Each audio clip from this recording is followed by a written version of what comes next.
Қайырлы кеш достар, бүгін сіздермен бірге синнабон дайындайтын боламыз. Ол үшін бізге өте жылы, бірақ қатты ыстық емес сүт керек. Және де шекер. Осының венчикпен араластырып аламыз да. Міне дәл осындай сухой дрожь саламыз. Бір ас қасық. Және де жарты чайный ложка тұз.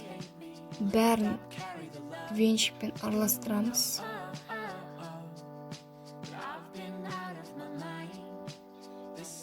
Одан кейін сары майымызды саламыз. Осы сухой дрожь көп уақыт алмайды ашыту үшін. Оны бір 5-10 минут күтсеңіз өзі көтеріледі. Келесі жұмыртқамызды саламыз. Жақсылап араластырып аламыз. Сливочный маслоларыңызда бөлме температурасында болса жақсы болады.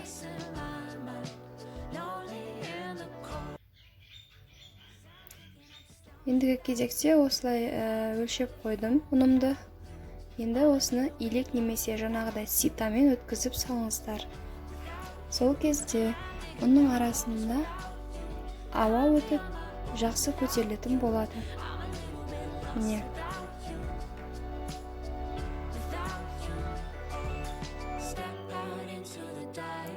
Енді венчикпен араластырамыз.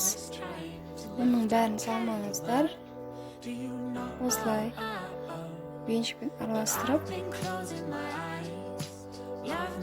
енді оның қалғанын салып, менде қолыммен істеген ыңғайлы болды.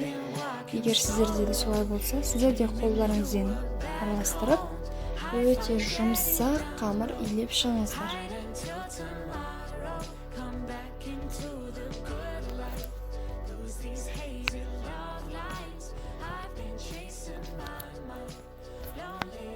Оны аз болып қалды деп ойламаңыздар. Бұл өз сондай қамыр болады. Есесіне өте жұмсақ болып пісетін болады. Міне осындай жұмсақ болу керек. Енді оны пищевой пленкаға ораймыз. Орап, ыдысқа салып бетін жауып қойсаңыздар да болады. Осылай кемінде жарты сағат, 1 сағатқа қойып қоямыз. Келесі енді арасын салатын коррекциясын дайындаймыз. Ол үшін бізге шекерімізді. Менде таразымен бәрін өлшеп салғандарыңыз дұрыс болды. Сонда бәрі де ойдағыдай шығады. Міне осылай коррекциямызды салып араластырып аламыз. Мен жарты сағат, 1 сағаттан кейін келіп қамырымды көрдім. Көтеріліп, көлем ұлғайған. Өте жұмсақ. Кішкене ұн араластырып жіберіп, ұн сеуіп, көлемін дөңгелекке ұқсатпай, 4 бүршеге келтіріп илейсіздер. Осылай оқтаумен жайып,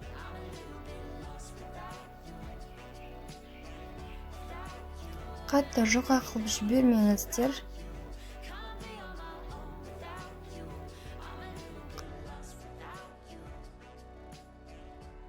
Мен бірақ бұл жерде қатты жұқа қылып жіберіппін. Міне, енді дайын болған коррекциямызды арасына бір келкі қылып сеуіп шығамыз. Қолмен сепсеңіз де болады, өзіңізге ыңғайлы болса болды. Міне, енді оны рулет тәріздес қылып ораймыз. Арасын бір келкі қылып, дәл мен сияқты орап шығыңыздар.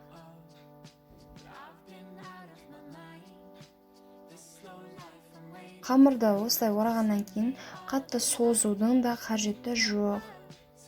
Өйткені қатты жұқарып кетсе, піскен кезде қатты болып қалады. Міне, байқадыңыздар ма, менде жұқа болып кетті. Сіздер олай жасамаңыздар. Сіздер қалыңдау қылып істей беріңіздер.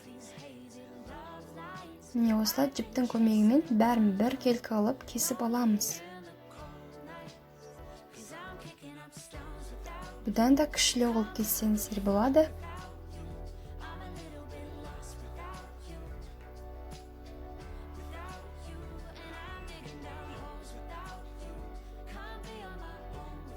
Негізі бұлай қолмен басудың керегі жоқ. Менде тым қатты биік болып кеткеннен кейін басып жатырмын. Мен осында үлкен булочка қаладым. Сол себепті үлкен де алып кестім. Егер сіздер кішірек қаласаңыздар, кішірек қылып кесіңіздер. Бірақ қатты жұқа қылып жаймаңыздар. Міне булочкаларымызды пешке 1 сағатқа жібереміз. Енді бетіндегі помадкасын дайындайтын боламыз. Менде творожный сыр немесе крем-чиз болады. Міне қант ұнтағы. Мен мөлшерінің бәрін астына жазып қоямын. Және де 2 ас қасық сүт. Піскен сүтте бола береді. Араластырамыз. Міне біздің булочкаларымыз пісті. Өте иісі бүкіл бөлмені алып жатыр.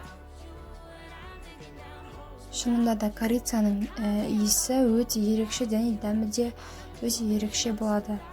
Помадкаларын осылай қасықпен құйып шығамыз да силиконовый кисточкамен жағатын боламыз.